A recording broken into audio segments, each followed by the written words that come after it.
ओम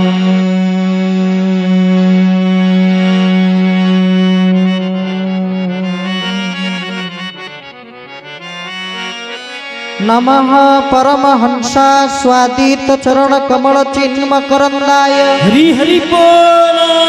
भक्त जन मानस निवासाय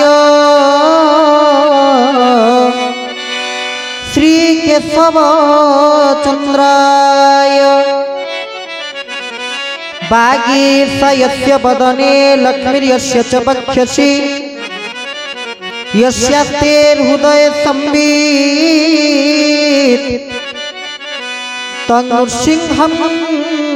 मेहं भजे विश्वसर्गा विसर्गा दीनबल क्षणलक्षितम् श्रीकृष्णाख्य परमधाम जगतधाम नमामि तत् प्रह्लाद नारद पराशर पुंडरीक व्यासाम्बरीश शुक शौनक भीष्मदानभ्यां रुक्मा गदार्जुन वसिष्ठ विभीषणादि पुण्यानि मन्त्वा परम भागवतं नमामि पुण्यानि मन्त्वा परम भागवतं नमामि। हरिशरणं भगवान अनंत कोटि ब्रह्मांड नायक परमानंद कंद सिंधु स्वर्ण क्षेत्रादि सादि पुरुषंकर श्री चरणारविंदरे ये दासर अनंत कोटि बार साष्टांग प्रणिपात निवेदन करी जी हरि अनंता हरि कथा अनंता कहि सुनई बहु विधि सब संता जेते कहुथिले सरिबनि गुण समुद्र रो बाछे पारे के लवण मूर्तिका खंड चूर्ण करी केगणी पारे मने धरी प्रभुक कथा जेते कहिले मध्य तांको कथा केवे सहिची ना तांको कथार केवे अंत हबो तथापि सारद शेष महेश विधि आगम निगम पुराण नेति नेति कहि जा सगुण करई निरंतर गान जोठी देवता माने तांकर गुणगान को नेति नेति कहि सारी दउचंती सेही स्थान रे ई अधमय किंचन कोन तांक कथा कहिबो तथापि तांकर जेमिति करुणा हबो तांकर जेमिति कृपा हबो तांकर हित के अनुकंपा को पाथय करी जतिके समर्थ हबो आमे आपण मानको तांकर कथा को श्रवण करिबो। हमर किछि समय पूर्वरो मंचासीन परिचालक महाशय तांकर दुईटी जिज्ञासा हमको कहिचंती आपण मानक निकट रे कहिया पई प्रथमटी जो स्थान रे आमे बसिचे आसी पहुंचीचे कोठी ना रुद्र भैरवी शांति महायज्ञ मालिका प्रवादी विधि निर्दिष्ट यज्ञ से यज्ञ को दर्शन करबा निमंते समस्त उपस्थिति एवं ता सहित ए सत्संगर महात्म्य काहे कि सत्संग रे बसिबा सत्संगर वैशिष्ट्य कोन अति सुंदर भाव रे जिज्ञासा करिचते ठाकुरे मध्य अति सुंदर भाव रे तांकर सुंदर वाणी रे बुझे कहउचंती सत्संग रे बसिले जीवर कोन लाभ होई कारण वर्तमान जदि कौनसी भाई तांकर पारिवारिक सत्संग करूचंती कि आंचलिक सत्संग करूचंती समस्त को निमंत्रण दबा को पड़ुची ना पड़ुनी आमे समस्त को निमंत्रण करूने भाई आ निज काम भाबी कि आपनक सत्संग रे आसी पहुंचीबे निज कथा भाबी कि आसी आम कार्यक्रम रे पहुंचीबे किंतु बहुत ठाकुरे निजे कहउचंती तम मानक सिना निमंत्रण देले जाई तमे आसी पहुंचीबो किंतु बहुत एका मु मते एठी निमंत्रण दबा को पड़ी न सेहिति पई पुरा से तांको निज मुख रे स्वीकार करिचंती डाकु न डाकु धाई आसे मुही सत संगटे तारण भई मते एठी डाकिबा को पड़ी न थाए काहे कि ना निज घर को कोन केबे निज को डाकिया को पड़ी थाए आम घर को आमे निजे प्रवेश करिवा आम लोक माने कोन आम घर को पाछोटी कि धूप दीप बंदेई कि हमको डाकिबे अभ्यर्थना देबे आ निज घर तो आम काम जाई घरे बसिबा सेमिति सतसंग होची तांको घर से निजे कहिले सतसंगटे मोर निवास सतसंगे काल न करे प्रवेश मो घर तो एइटा तुम मते एठी के डाकू कि न डाकू तुम ए स्थान रे मु सबु बेले बसि थाई ए स्थान रे मोर विराजमान सबु बेले थाए तुम सतसंग रे प्रभु बसि थांती सतसंग रे तांकर उपस्थिति रही थाए कारण सतसंग शब्दर प्रकृत अर्थ को अति सुंदर भाव रे गणना करूचंती प्रभु चरण रे कोन कहिले एठी बसि आमे कोन करूचे ना ठाकुर को कथा सुनुचे आ प्रत्येक जीव भितर संशय थाए आ समस्त जीव मानकर संशय दूर होवार उपाय ठाकुर गोटे सुंदर वाणी रे उठेई कहिबो ना कोन कहिले मो कथा श्रवणे संशय दूर अज्ञान हारु होइबु पार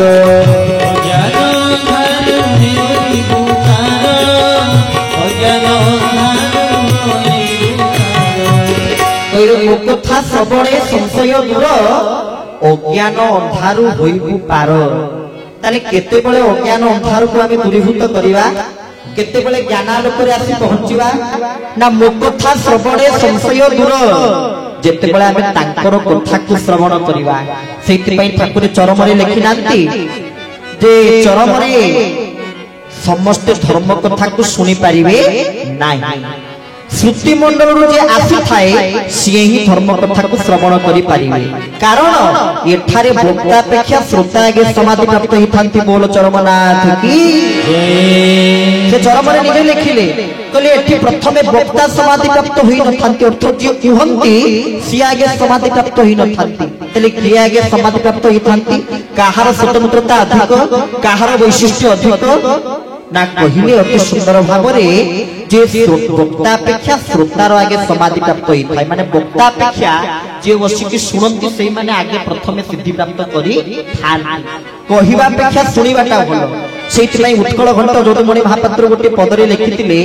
ନିକିତି ତୌଳ ସାର ବରକୁ ଭାରି ହୁଏ ଯେ ରହେ ଉପରକୁ ନା ତଳକୁ। ତଳ ମାନେ ନିକିତି ତୌଳ ସାନ ବଡକୁ ଭାରି ହୁଏ ଯେ ରହେ ତଳକୁ। ଯିଏ ଭାରି ସେ ସବୁବେଳେ ତଳେ ବସନ୍ତି, ଆଉ ଯିଏ ସବୁଠୁ ଓଜନିଆ ତାକୁ ଆଣି ଠାକୁର ଉପରେ ବସେଇছে। ତାହେଲେ ଯିଏ ସବୁଠୁ ଭାରି, ତାମାନେ ଆପଣ ମାନେ ସବୁଠୁ ଭାରି କୋଉଥିରେ ଭାରି ନା ଆପଣ ଜ୍ଞାନରେ ଭାରି। ଠାକୁର କହିଲେ ଯିଏ ସବୁଠୁ ଅଧିକ ଜ୍ଞାନରେ ଭାରି ତାକୁ ହିଁ ତଳେ ବସି ଶୁଣେଇବା, ଆଉ ଯିଏ ସବୁଠୁ ଜ୍ଞାନରେ ହାଲୁକା ତାକୁ ଉପରେ ବସି କୁହେଇବା। ଇଏ ହଉଛି ତାଙ୍କର ଲୀଳା, ତାଙ୍କର ବିଚିତ୍ର ଲୀଳା। ତେବେ ସେଇ ଚରମନାଥ ଗୁରୁସ୍ୱାମୀଙ୍କର ସତସଙ୍ଗରେ ହିଁ ତାଙ୍କର ପ୍ରତ୍ୟକ୍ଷ ଉପସ୍ଥିତି ରହିଛି, ଆଉ ଯେ ଅନୁଭବୀ ଭକ୍ତ ସେଇ ଅନୁଭବ କରିପାରିଛି।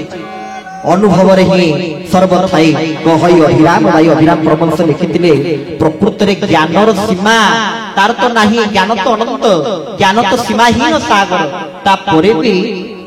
ଏଠି ଆସିଲେ ଜ୍ଞାନର ଶେଷ ଆପଣ ପାଇବେ ଠାକୁରଙ୍କ ପାଖରେ। ସବୁ ଜ୍ଞାନର ଶେଷ କରିଦେଲେ ନା ଗୋଟିଏ ଶାସ୍ତ୍ରରେ, କୋଉଠି ନା ଚରମରେ। ସେ ଚରମରେ ସେଇଥିପାଇଁ ସେ ଆମକୁ ସୁନ୍ଦର ଭାବରେ କହିଲେ, କହିଲେ ଧନରେ ତୁ ପରା ନିଗମ ଘରର ପିଲା।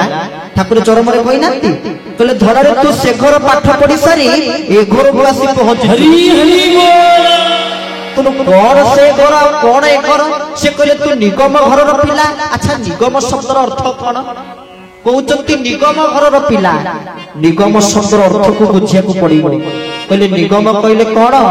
ନିଗମ କଳ୍ପତରର ଗଳିତଂ ଫଳଂ ସୁଖ ମୁଖାଦ ଅମୃତଂ ଦ୍ରବସଂଯୁକ୍ତଂ ପିବତଂ ଭାଗବତଂ ରସମାଳୟ ମୁହୁରହ ରସିକା ଭୁବିଭାବୁକା। ତାହେଲେ ନିଗମ ଶବ୍ଦ ଅର୍ଥ କଣ ନା ବେଦ।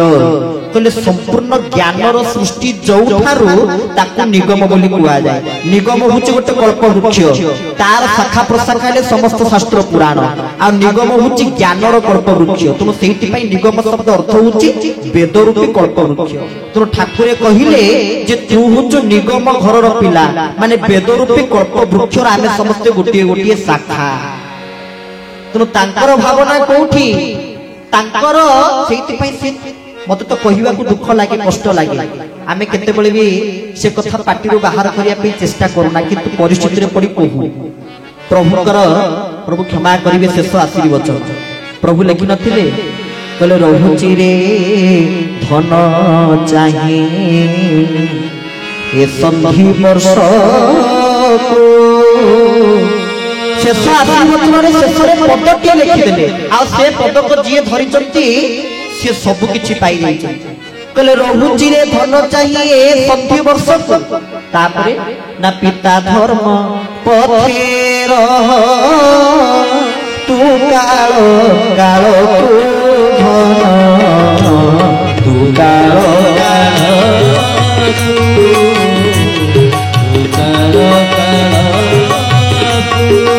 আহা রহুছি রে ধন চাহি এ সখী বর্ষকু বিরুচি ধন চাহি আহা সখী বর্ষকু পিতা ধর্ম পথের তু কাল কাল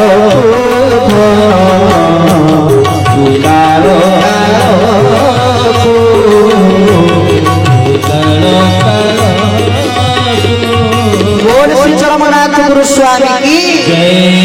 कहले रहुची रे धन धन चाहिए संधि वर्ष को पिता धर्म पथे रह तू काल काल जदि ये सृष्टि को तू निज आयत्तरे रखिबा को चाहुचु कहले पिता धर्म पथे रह तू काल काल को थरे पिता धर्मर पथ को तो निज निकट को आणे थरे पिता धर्मर पथ को थरे पितांकर बाट को पितार मार्ग को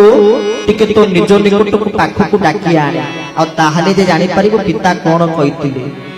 कहले मो कथा मानिले मो आज्ञा पालिले हेबु मोर आपनार ठाकुर केते बडा आपनार करिवे केते बेले कोळरे बसइबे कहले मो कथा मानिले मो आज्ञा पालिले जदि मो कथा को मानिबु आ मो आज्ञा को पालन करिबु कहले एतिकी आ से तो केते आज्ञा देइचंती तार सीमा नाही देइनांती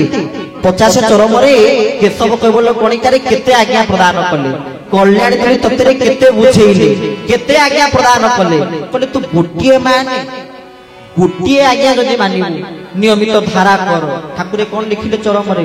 कहले सब को छाड़ी पाद को धरी साधुता धारा हेलान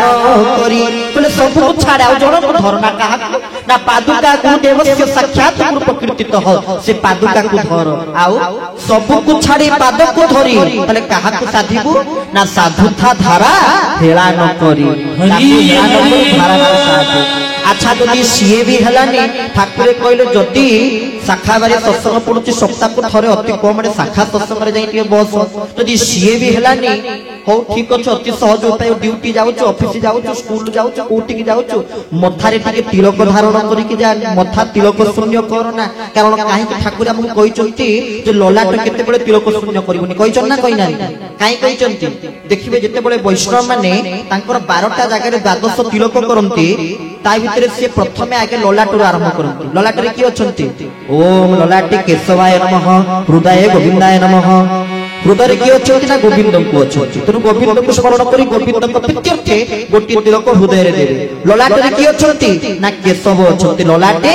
केशवाय नमः ए मंत्र को पाठ करी वैष्णव माने आगे तांको मथारे बा तांको ललाटे रे चित्ता को धारण करदी ललाटे रे काहार प्रादुर्भाव ललाटे रे काहार उपस्थिति ललाटे रे काहार अवस्थिति ना चरमनाथ गुरुस्वामी केशव नारायण अच्छी बोली प्रत्येक वैष्णव चरण करी समय रे कुहंती ललाटे केशवाय नमः ललाटे रे केशव तेणु ये चंदन तो धारण कले सेपटे केशव कण करिवे आकाश पतितं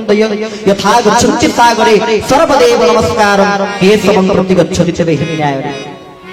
ठाकुरंकर से गोटिए वाक्य को निज जीवन को परिवर्तन करि देबो ताकि साउंड तो ताकि आलिंगन करिके धरन गोटिए वाक्य गोटिए आज्ञा तेबे भाई कहिले ये सत्संगर महात्म्य कोन मनुष्य को सब करिया को समय अछि ना नाही प्रत्येक काम करिया किंतु गोटे काम करिया को समय नहीं से जाला सत्संग रे बसिया ठाकुर सेति पई देखिले कि कर्म करियो समय काहे सत्संग अटे तारण भई तो पाखरे सब काम करिया को समय अछि किंतु देखिला बेला सत्संग रे टिके बसिया को समय नाही कि कर्म करियो समय काहे सत्संग अटे तारण भई सत्संग अटे मोर निवास सत्संगे काल न करे प्रवेश सत्संग अटे आसन क्षेत्र देखि पारिबो थिले दिव्य नेत्र ये सत्संग रे भी आपण अनुभव करि पारिबे हमर तो मने पडुची जते प्रभु स्थूल देह रे थिला बेले चरम चैतन्य महायज्ञ करथिले ए अनति दूर रे कोठी ना सुक्रुली एवं से क्षेत्र ना से कोन देइथिले तरे मन पकैले सत्य क्षेत्र सुक्रुली क्षेत्र ना देले कोन सत्य क्षेत्र एवं से यज्ञ रे से निजे तांको निज मुखरु मध्ये किछि बाणी प्रदान करिथिले आपण मानकर को मानकर मन थिबो कि मन नथिबो निज मुखरु से निजे बाणी प्रदान करिथिले प्रथमे आरंभ कले कोठु ना धन रे तमरो बाणी अछि किंतु ठाणी नाही उच्चारण अच्छी किंतु आचरण नाही ताको कथा ही आरंभ होइथिला आज भी मोर मन अछि कहले धन रे बाणी अछि किंतु ठाणी नाही हमर भलो भलो मधुर कथा अछि किंतु आमे ताहा करि करि देखाय ना तबे से जा तबे प्रत्येक जीव पाई ब्रह्म उपलब्धि पाई बा चरमनाथकर प्रत्यक्ष शरणागति को शरणापन्न को लाभ करिवा पाई सत्संगर उपस्थिति रहिछि आ सत्संगर यथार्थ रहिछि सत्संगर आवश्यकता रहिछि कारण प्रत्येक मनुष्य जे खाली मनुष्य भलिया दीटा आखि दीटा कान दुईटा नाकपुडा पाई गले जे मनुष्य हि जिवा से कथा नुहे एई भलिया शरीर पाई के मध्ये केते पशुक सहित समान तेने भागवत अति बड़ी जगन्नाथ से लिखि नांती हरि विमुख प्राणी जेते से प्राणी पशुक संगत कहले जो माने हरि विमुख जो माने केशवक विमुख से प्राणी माने पशुक सहित समान पशु एवं सेमानक भितरे कोनोसी पार्थक्य नाही कोनोसी फरक नाही तेबे तांकर हरि मुख केमिति हवा ना जदि सत्संग रे बसिबा बिनु सत्संग विवेक न होई राम कृपा बिनु सुलभ न सोई शिवं को मध्ये ये सत्संग दुर्लभ मागिथिले भगवान शंकर ना कोन ना सत समागम हरि कथा तुलसी दुर्लभ दोई कहले गोटे स्थान जोटी कि सत समागम समस्त संत मानकर समागम हिथियो आ गोटे ना हरि कथा सत्संग रे प्रभु कथा आलोचना होथुओ से स्थानटा होची भारी दुर्लभ से स्थान रे बसिबा एते सहज कथा नुहे सत समागम हरि कथा तुलसी दुर्लभ दोई ये तुलसीकर बाणी थिला ये दुईटी स्थान होची दुर्लभ जोटी भगवान कर कथा सत्संग चालुथुबो आ जोटी केशवंकर से पावन गंगा भक्ति पावन गंगा प्रवाहित होथुबो ये दुईटी तत्व एवं तापर द्वितीय कथा आमे जो यज्ञ रे आसी पहुंचिले यज्ञर नाम होची रुद्र भैरवी विश्व शांति महायज्ञ अच्छा तरे चिंता करंतु एठी भैरवी यज्ञ होची माने शक्ति यज्ञ होची देवी यज्ञ होची यज्ञ रे मध्य दुर्गा सप्तशती चंडीर पाठ आज होतला आमे आसी पहुंचुथुलु दुर्गा सप्तशती चंडी को मध्य श्रवण करूथुलु दुर्गा सप्तशती चंडी मध्य पाठ चली चलती एवं रुद्र भैरवी शांति महायज्ञर ए जो भव्य आयोजन एठारे अनुष्ठित होईची कहले यज्ञर ना कोना रुद्र भैरवी तोर मनोजग पूर्वक समस्त कथा को श्रवण करिबा प्रभु एई स्थान रे काहे कि यज्ञर आयोजन करले एते स्थान थिला रुद्र भैरवी शांति महायज्ञ एई स्थान रे करिवार कारण कोन ताहाई भी श्रवण करिबा जो ठाकुरे रुद्र एवं भैरवीकर यज्ञ एई स्थान रे अनुष्ठित करैले तार यथार्थ केते आपण देखंतु इठी भैरवीकर यज्ञ होची अच्छा भैरवी इठी मातंगी स्वरूप रे पूजा पाउछनी मातंगी पुनी को प्रकार ना अति सुंदर भाव रे शास्त्र वर्णना करछनी मातंगी को स्वरूप ना कोन ना श्यामा सुभ्रांशु त्रिकमल नयना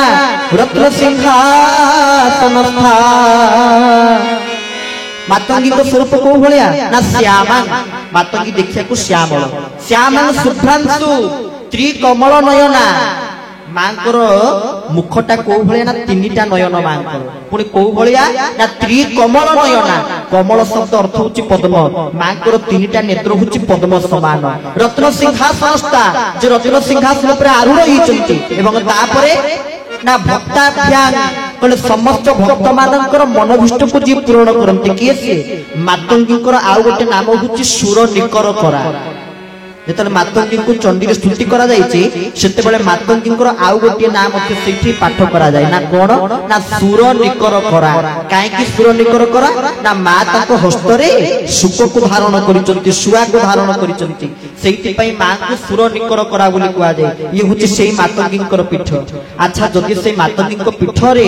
एठी रुद्र भैरवी शांति महायज्ञ अनुष्ठित हला तबे रुद्र के एवं भैरवी के रुद्रंकर स्वरूप कोन एवं भैरवींकर स्वरूप कोन रुद्र शब्द अर्थ कोन ना रुद्र कहिले रोदयति इति रुद्र ना रोदयति इति रुद्र ना हां ना कोन रोदयति इति रुद्र ना रुद्र कहिले जहां को रोदन भीषण गर्जन ताकू रुद्र बोली कुआ जाय रुद्रन को रोदनटा पाइबा एवं उपलब्धि करबा एते सहज कथा नुहे तबे ताको रोदनटा होची भीषण गर्जन तुनो सेहिते पई शास्त्र कहिले रुद्र के ना रोदयति इति रुद्र जहां को रोदनटा भीषण कार एवं भीषण गर्जन करथाय ताकू कोन कुआ जाय ना रुद्र बोली कुआ जाय प्रथम एवं द्वितीय रे भैरवी एठी मातंगी को स्वरूप रे पूजा पाउचंती ना भैरवी को स्वरूप रे पूजा पाउचंती एवं तापर परे भगवत आपण देखिए प्रत्येक यज्ञ रे सब गोटे गोटे स्वतंत्र मंडप हुए ब्रह्म एकाक्षर शांति महायज्ञ रंजागल रे गोटे स्वतंत्र यज्ञ मंडप सहित एकाक्षर मंडप होइथिले ब्रह्म अणाक्षर शांति महायज्ञ रे अणाक्षर यज्ञ मंडप सहित गोटे अणाक्षर मंडप होइथिले सेमिति एठी राउरकेला वेदव्यास रे यज्ञ जाइथिले त्रितापूर्ण शांति महायज्ञ यज्ञ मंडप सहित गोटे गुरु गोविंद मंडप मध्ये होइथिले एठी सेमिति एई यज्ञ रे आपण देखिबे गोटे यज्ञ मंडप सहित आ गोटे स्वतंत्र मंडप हिचंती जहार नाम होचंती अष्टचंडी मंडप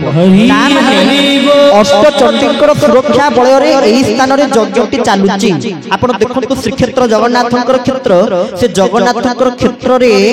8 जन चंडी अछि अष्टचंडी अछि के ना अग्निकोण रे मंगला पश्चिमे विमला वायुकोण रे सर्वमंगला उत्तर रे अर्धाश्वनी ईशान रे लंबका दक्षिण रे कालरात्रि पूर्व रे मरीचिका नैऋत्य रे चंडरूपा ये अष्टचंडीकर सुरक्षा रहिछि श्रीक्षेत्र रे सेमिति एई जो यज्ञ ई रुद्र भैरवी शांति महायज्ञ रे जो अष्टचंडी अछंती के ना श्रीक्षेत्र रु 2 जन देवींकर आगमन एठी ଶ୍ରୀକ୍ଷେତ୍ରରୁ ପୁରୀରୁ ଦୁଇ ଜଣ ଦେବୀଙ୍କ ପାଇଁ ଏଠି ପୂଜା ହେଉଛି ନା କିଏ କିଏ ନା ଜଣେ ହେଉଛନ୍ତି ଶ୍ରୀକ୍ଷେତ୍ରର ଶ୍ରୀପାଦ ପୀଠେଶ୍ୱରୀ ଆଦ୍ୟା ଦେବୀ ପରା ପରା ଭଗବତୀ माता कृपा सागरे त्राही मांग विमले सदा सुख करी श्रीक्षेत्र राजेश्वरी श्रीक्षेत्र राज राजेश्वरी माँ भगवती कृपामयी विमलांकर आगमन होइछि एवं तापरे काकटपुर रे की अछंती माँ मंगला मंगलांकर आगमन होइछि खोर्धा जिल्ला रे बाणपुर रे अछंती माँ भगवती भगवतींकर आगमन होइछि एई यज्ञ रे ए यज्ञ स्थली रे भैरव भगवतींकर आगमन होइछि एवं ता सहित बांकी रे अछंती के ना माँ भगवती कृपामयी चर्चिका चर्चिकांकर मध्ये ए स्थान को आगमन होइछि एवं चर्चिकांक परे परे किए ना आसुचंती संबलपुर रो पीठाधीश्वरी माँ भगवती कृपामयी समलेश्वरी तांकर मध्य आगमन हिची से मध्य अष्टचंडीक भितरे पंचम चंडी एवं तापरे परे एठी आउ कारा आगमन हिची ना अनुगुल जिल्ला रे अछंती माँ भगवती कृपामयी हिंगुळा तांकर मध्य आगमन हिची माँ तारा देवींकर आगमन हिची एमिति अष्टचंडींकर आगमन हिची कारण ये हुची भैरवींकर यज्ञ तनु भैरवींकर यज्ञ जेहेतु शक्ति यज्ञ बा देवींकर यज्ञ तनु सेहिति पई ए यज्ञटी अष्टचंडींकर सुरक्षा बलय रे अनुष्ठित होउची 8 जन चंडी एकत्रित ही कोन करूचंती ना यज्ञर ए चतुर्पार्श्व को सुरक्षा प्रदान करूचंती एवं ता सहित देखिबे यज्ञ मंडप रे दुर्गा सप्तशती चंडीर आहुति चाली तार नाम कोन ना दुर्गा सप्तशती चंडी आपण अनेक बार सुनिथिबे दुर्गा सप्तशती ना ता ना सप्तशती कोन पई सप्तशती चाइतले कोन अष्टशती पन नथांता कि षष्ठशती पन नथांता सप्तशतीर कारण कोन ना सप्तानां समाहार इति सप्तशती कहले सप्तानां माने 700 सप्त माने 7 सप्त माने 100 700 श्लोकर समाहार होचंती दुर्गा सप्तशती चंडी एवं से चंडींकर आहुति मध्ये एई स्थान रे पडुची यज्ञ मंडप रे देखिबे दुर्गा सप्तशती चंडीर गोटे गोटे श्लोक पाठ होचंती एवं ता सहित आहुति मध्ये पडुची तेबे यज्ञ साक्षात देवी मानकर उपस्थिति रे ही अनुष्ठित होची जेतिकी देवी अछंती अष्टचंडी एवं ता सहित 64 जोगिनी समस्तकर आगमन एई यज्ञ स्थल को रही कहीं ना गोटी गोटी करी समस्त देवी को इस स्थान रे आवाहन करा जाइछि तनो सेहिति पई प्रत्येक मंडप रे आपण देखिबे चारिपटे चतुर्पार्श्व को ए यज्ञ को सुरक्षा प्रदान करिबा निमंते अष्टचंडी सहित 64 जोगिनीकर आगमन रहिछि सेहि माने ए यज्ञटी को अति सुंदर भाव रे तांकर प्रत्यक्ष उपस्थिति मध्ये एठी रहिछि एवं तांको पई मध्ये पूजार व्यवस्था एठी करा जाय कि स्वतंत्र मंडप रे व्यवस्था करा जायछि रुद्र भैरवी शक्ति महायज्ञ रे एवं आमे आपण मानक पाखरे कोतुलु रोदयति रुद्र आपण माने टिके सेहि समय समस्त सेठी गोटे कोनोसी कारणवश अन्य मनस्क होतिले रोदन शब्द अर्थ होछि गर्जन आ शिवंकर गर्जन शंकरंकर गर्जन अत्यंत भीषण रुद्र कहले आमे शिवं को बुझाए भगवान शंकर को बुझाए शिव किए ना आशुतोष नाम बोलाई हो अलपे तो सोसिएले भगवान शंकर आमे सब जानिथिबा शिवंकर रुद्र केते ना 11टा रुद्र शंकरंकर रुद्र केते एकादश रुद्र बोली कहे सेहिति पई एकादश रुद्र रे हनुमान जन्म होइतिले जेहेतु रावण कोन करिथिला ना एकादश रुद्र को सम्मान देई नथिले तार असम्मान करिथिले सेहिति पई एकादश रुद्र रो हनुमान जन्म हेले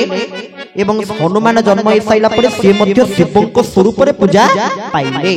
हनुमान और शिवंक भितरे सेहिति पई कोनोसी प्रकार पार्थक्य फरक न थाए तबे जो रुद्र अछंती रुद्र केतोटी ना 11टी रुद्र रुद्रंकर संख्या मध्ये होची केते ना एकादश ना काई के एकादश ना गोटी गोटी इंद्रियर गोटी गोटी रुद्र हमर शरीर रे समुदाय इंद्रियर संख्या केते ना 11टी ना कोन कोन ना इंद्रिय दुई प्रकार गोटे ज्ञानेंद्रिय गोटे कर्मेंद्रिय 5 ज्ञानेंद्रिय 5 कर्मेंद्रिय कोन 5 ज्ञानेंद्रिय कोन 5 कर्मेंद्रिय ना बाक पाद पानी पाई उपस्थ चर्म चक्षु जिह्वा नासा कर्ण आ ये समस्त इंद्रिय मान को जे निज आयत रे रखुचंती तांकर नाम होची मन ए 11टी इंद्रिय मध्य 11टी रुद्र जणिए जणिए रुद्र जणिए जणिए इंद्रियर अधिष्ठात्री देवता